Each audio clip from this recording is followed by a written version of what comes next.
Hello friends welcome to बांगालिर भुरी भोज। आजकेर recipe hello बाटा माछेर झाल।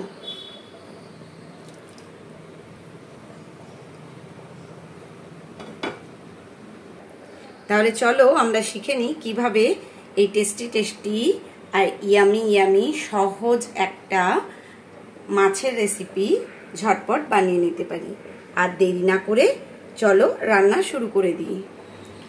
বাটা মাছের ঝাল বানানোর জন্য নিয়ে নিয়েছি 4টে বাটা মাছ। এখন মাছের মধ্যে সুন্দরভাবে নুন আর হলুদ মাখিয়ে নেব।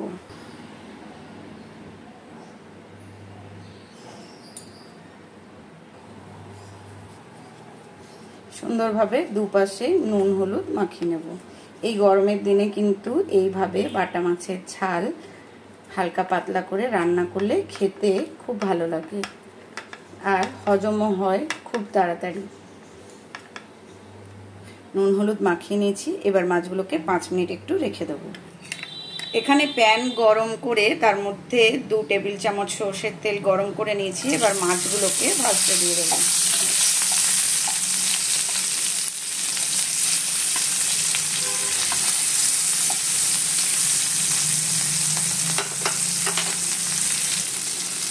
মাছ 2 পিঠ লাল লাল করে ভেজে নিয়েছি। এবার মাছগুলোকে তুলে নেব।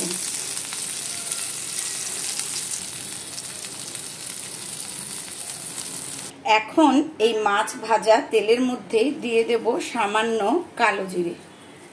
কালো জিরে দিলে মাছের ঝোলে কিন্তু খুব সুন্দর একটা স্মেল আসে। আর দেব 2টো চেরা কাঁচা লঙ্কা, খুব দুঃখের সহিত, কারণ এখন কাঁচা লঙ্কার যা দাম ভাবলেই মানে কি বলবো, কপালে হাত হয়ে যাচ্ছে। তাও রান্নার স্বাদের জন্য দিতেই হবে, তাই দিয়ে দিলাম 2টো চেরা কাঁচা লঙ্কা। লঙ্কাগুলোকেও একটু তেলের মধ্যে নাড়াচাড়া করে নেব। এখন এর মধ্যে অ্যাড করে দেবো ঝিরিঝিরি করে কেটে রাখা পেঁয়াজ। পেঁয়াজটাকে একটু লাল লাল করে ভেজে নেব। পেঁয়াজটাকে বেশ সুন্দর লাল লাল করে ভেজে নিয়েছি। এখন এর মধ্যে দিয়ে দেব কুচনো টমেটো আর একটু নুনও অ্যাড করে দেবো যাতে টমেটোগুলো সুন্দরভাবে নরম হয়ে যায়।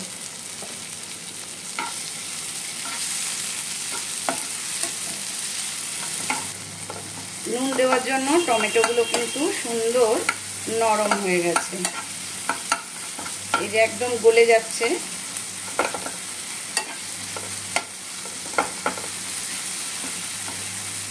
এখন এর মধ্যে আমি অ্যাড করব কাশ্মীরি রেড চিলি পাউডার, জিরে গুঁড়ো আর একটু হলুদ। আমি জল দিয়ে গুলে রেখেছি।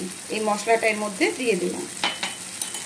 এবার মশলাটা দিয়ে ভালো করে কষিয়ে নেব যতক্ষণ না মশলার থেকে তেল ছেড়ে আসছে। মশলা কিন্তু সুন্দর কষানো হয়ে গেছে, মশলার থেকে তেলটা ছেড়ে এসছে। এখন এর মধ্যে আমি 1 কাপ গরম জল অ্যাড করে দিলাম। এবার ঝোলটাকে আমি একটু ফুটিয়ে নেব।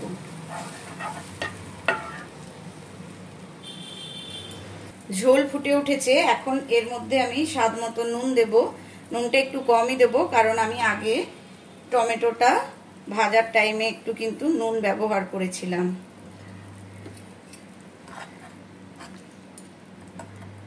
এখন এর মধ্যে আরো কিছু মশলা দেওয়া বাকি আছে, তার জন্য একটু ওয়েট করব। এখন এখানে অ্যাড করে দেব আমি সরষে বাটা।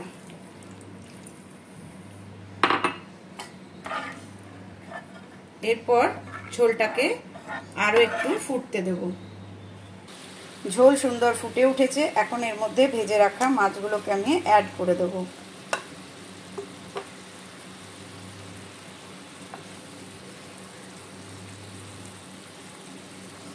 আর মাছগুলোকে এখন আমি এখানে 4 থেকে 5 মিনিটের মতন রান্না করব। 5 মিনিট হয়ে গেছে আর আমাদের বাটা মাছের ঝালের রেসিপি কিন্তু রেডি। এখন ওপর থেকে একটু ধনে পাতা কুচি ছড়িয়ে দেব আর দিয়ে দেব 1 চামচ একটু সরষের তেল। তাহলে কিন্তু দারুণ একটা ফ্লেভার আসবে।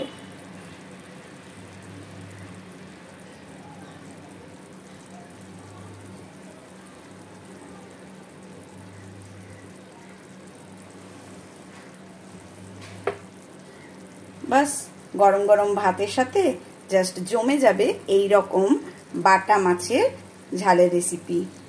আজকের রেসিপিটা ভালো লাগলে অবশ্যই রেসিপিটাকে লাইক শেয়ার করে সবার সাথে শেয়ার করে দিও, আর আমাকে কমেন্ট করে জানিও তোমাদের কেমন লাগলো আজকের এই রেসিপি। আজকের মতন টাটা, আবারও দেখা হবে এরকম কোনো একটা সুন্দর হোমমেড রেসিপি নিয়ে।